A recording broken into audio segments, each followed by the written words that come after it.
Kita harus tahu dulu di dalam Islam, orang tua itu, khususnya ibu, itu adalah menempati setelah Allah, Rasul, dan berjihad di jalannya. Setelah Allah, Rasul, dan berjihad di jalannya.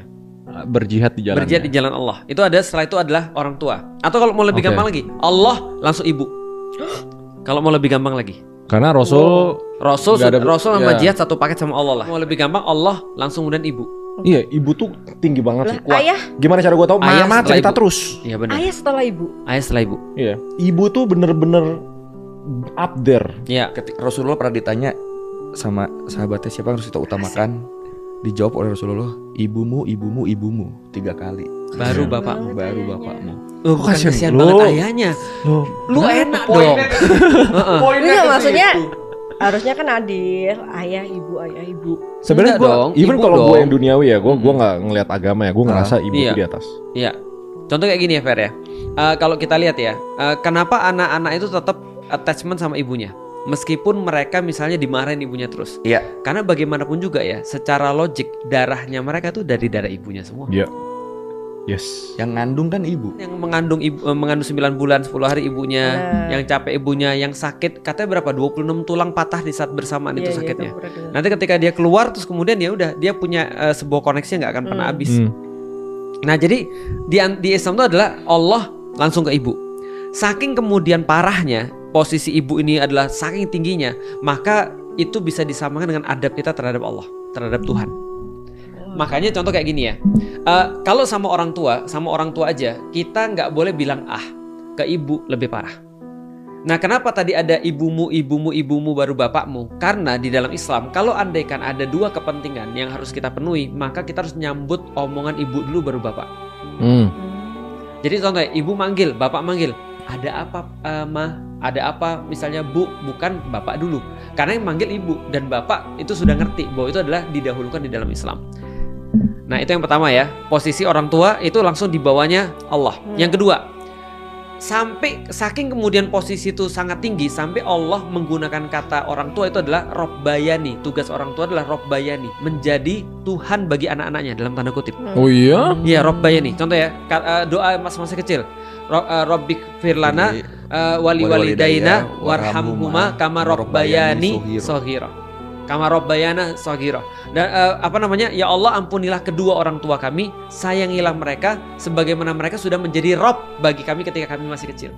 Jadi Allah itu Rob, orang tua juga kerjanya namanya Rob. Artinya adalah Rob itu adalah mengurus. Artinya gini, Allah yang ngasih orang kehidupan tapi lewat orang tua. Allah yang ngasih orang makan tapi lewat orang tua. Allah yang jaga tapi lewat orang tua. Maka haknya orang tua sama kayak haknya Allah. Oke. Itu penting ya. Menyakiti orang tua, terutama ibu, sama dengan menyakiti Allah. Artinya kalau ibuku nih, meskipun dia beda agama, sakit hati atas omonganku, Allah haramkan surga bagi aku. Jadi segitunya. Okay. Tapi kan sebenarnya kunci dari pertanyaan ini, gimana kalau mereka zolim? Betul. Makanya aku jelasin dulu itu tuh. Artinya meskipun mereka zolim sama kita, tetap kita tidak boleh membuat mereka sakit hati. Berarti kalau misalnya ibu itu di bawahnya Allah, berarti semua ibu di dunia masuk surga. Bagus. Kalau ibu itu di bawahnya Allah, berarti semua ibu di dunia masuk surga. Kalau ibunya nggak ngapa-ngapain aja, dia masuk surga.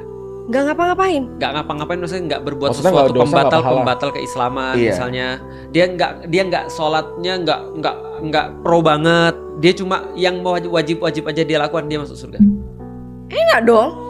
Tapi kan lu bilang sekarang enak, prakteknya susah loh. Loh, maksudnya nggak perlu sholat 5 kali kan? Bukan. Yang wajib aja tuh dia lakukan. Yang wajib tuh 5 kali. Maksudnya kalau 5 kali dia nggak pernah lewat, udah dia stay di situ aja, dia masuk surga. Oh ya udah sholat 5 kali sampai mati.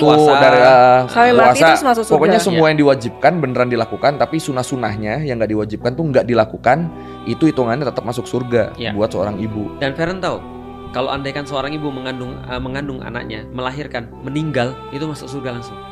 Ibunya? Ya. Jatuhnya mati syahid tuh ya? Mati syahid. Dan kalau dia melahirkan anaknya sehat, maka sebanyak apapun kesakitan itu meluruhkan dosa-dosanya ketika dia lagi kesakitan itu. Dosa-dosanya jatuh semua. Kalau anaknya yang meninggal, anaknya nunggu dia di surga.